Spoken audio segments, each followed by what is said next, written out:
I was privileged to have a discussion a few days ago with one of my colleagues, and the nature of the discussion was about students wearing uniform to school. So we know that there are a number of schools, particularly outside of Jamaica, which do not wear uniform to school. I grew up in the Jamaican society where we wear uniform to school. The only person who you will did not see wearing the khaki uniform were those attending prep school. And even though you attended prep school, it was still uniform because you had to wear the polo shirt, whether it is whatever color it might want to be. Some school you have to wear a particular color, while some schools, for example, when I was teaching at a private school in Montego Bay, you could wear a polo top, but it could be any color that you want. The teachers also, you could wear any color that you want, but it has to be polo though, and a khaki bottom. So it is still uniform, but there are some schools in England, in America, in Canada, where they do not place much emphasis on the bottom that you wear. Yes, they want you to wear the polo top and the khaki, but there are a number of children who do not stick to the rules, and you're not punished for not obeying the rule. I was at another private school in Montego Bay because I taught in two private schools in Montego Bay. The second one I taught at, that principal only accept purple shirt. It has to be purple, no other color, and it must be khaki bottom. Now, another school I went to, as I mentioned previously, you could wear any top. It had to be khaki bottom. Now, the school in question I was talking about, me and my colleague, that school says khaki bottom and whatever color top. But it must not be name brand, like the Versace or the Polo or Tommy Hilfiger, Nike. They're trying to keep the brand name out of it, but it has to be a polo design like this and a khaki bottom. But a number of children do not wear a khaki bottom. They wear whatever they want. There are some schools, as I said before, who are very strict on what you ought to wear and you have to wear it, or else you might get sent home. But there are some schools, they said, okay, wear this, but you can still show up without it and it's okay. The nature of our conversation about uniform was one of the things uniform does was it causes some kind of equality among students. Because when a school allows students to wear anything that they want to wear, and we can look at this in two different arguments, because I want to come also in another video, I want to talk about the dress code of some students who come to school without wearing their uniforms. But I want to focus on the economic factor to wearing uniform to school. As a boy growing up in St. Thomas, I was very happy that the school allows us to wear uniform because everybody get a chance to wear the same thing to school every day. I could wear two uniforms to school for the entire week. I could wear one on Monday, go home, wash Monday evening, put on one for Tuesday while that one is on the line drying, then go back home and press on Tuesday evening, press the one I wore on Monday, which is now dry, and then wash the one I wear on Tuesday to dry tomorrow, which is going to be Thursday. And then on Friday, I could wear the one I wore on Wednesday. So Monday, Wednesday, and Friday, I could be wearing the same uniform, right? So I'm going to school for 5 days with two uniforms. And nobody would know because we all wear uniform to school. Now, if that was a different color clothing, like a regular dress clothes, then everybody would see that I repeat the same shirt 3 days for the week. So one of the things that uniform does is that it causes some kind of uniformity where we all look the same and we dress the same. Nobody is singled out because they were not able to afford dress clothes to come to school. A number of parents did not feel all that bad. Yes, we have some parents who, like myself, who my parents also, my mother, I should say, my mother, my grandmother, because I did not grow up with my father.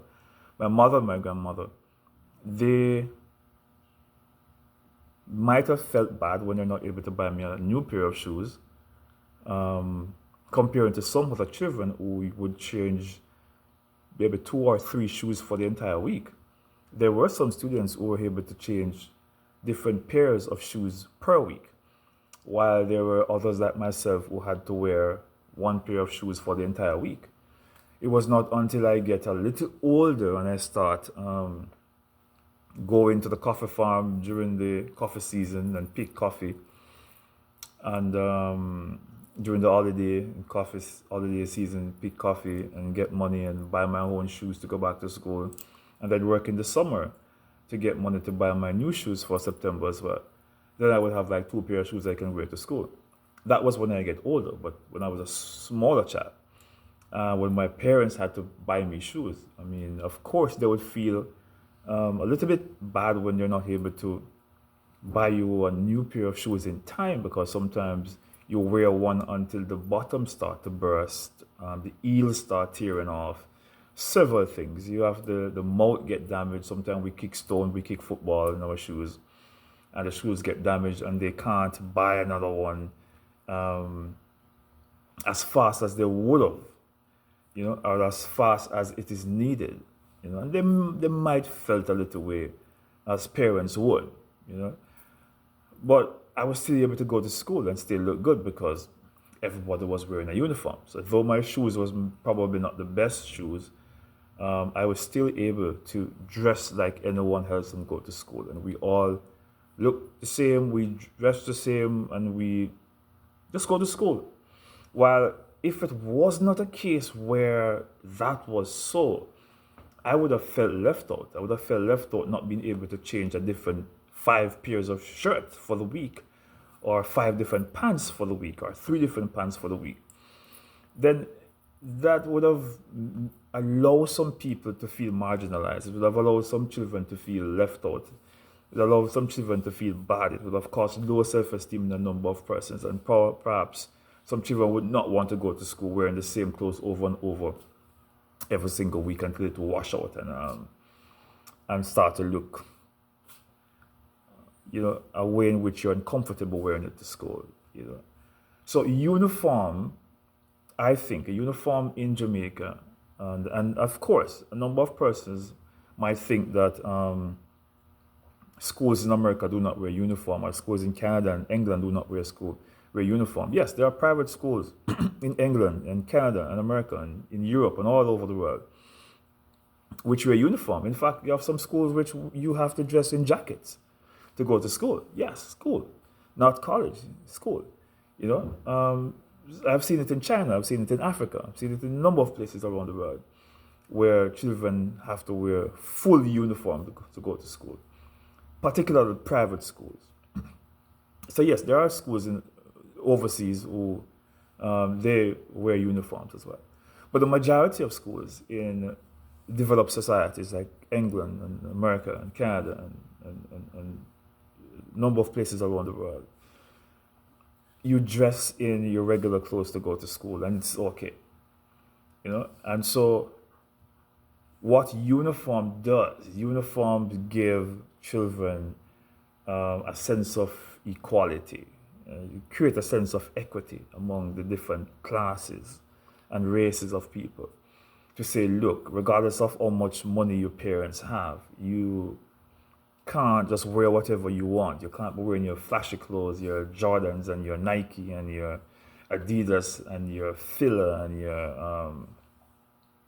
your Reebok and your Tommy Hilfiger, your Versace. You can't wear those to school. You have to dress in your uniform. And I think that uniformity allow a number of children to feel appreciated and feel equal to others going to school. And so you're not distracted by what you're wearing.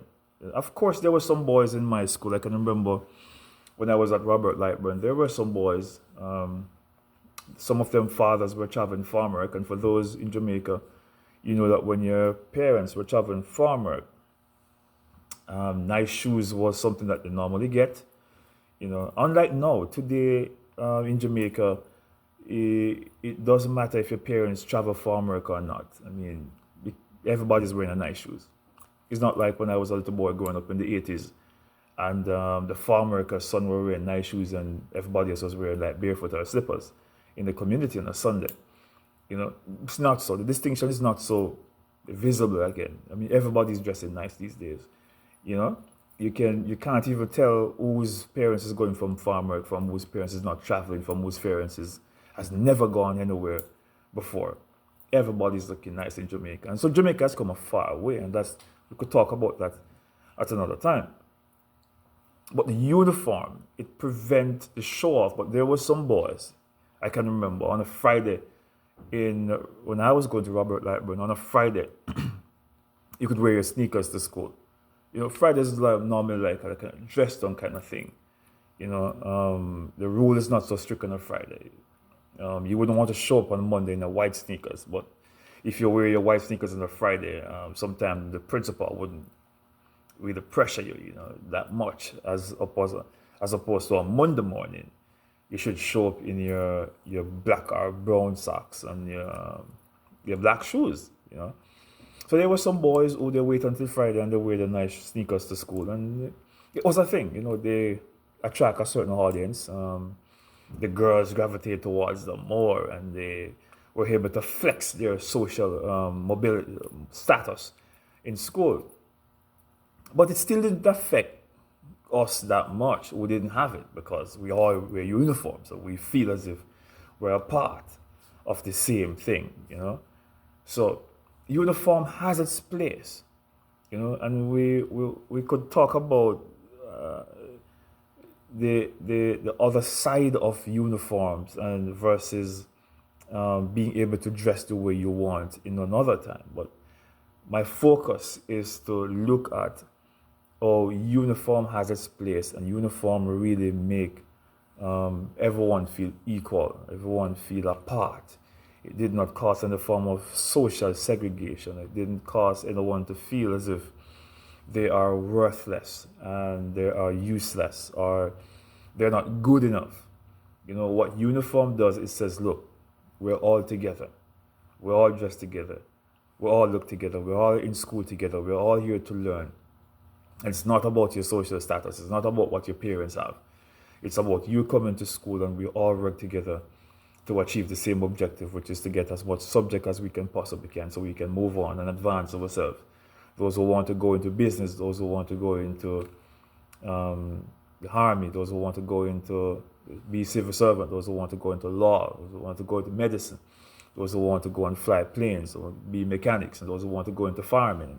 Wherever you are heading, those who want to go to electrician, those who want to go to do electricians, and those who want to be mechanics, and those who want to go to welding, and those whatever you want to do, wherever you're going. The important thing was that we all feel as if we have a chance as we dress together and we look the same.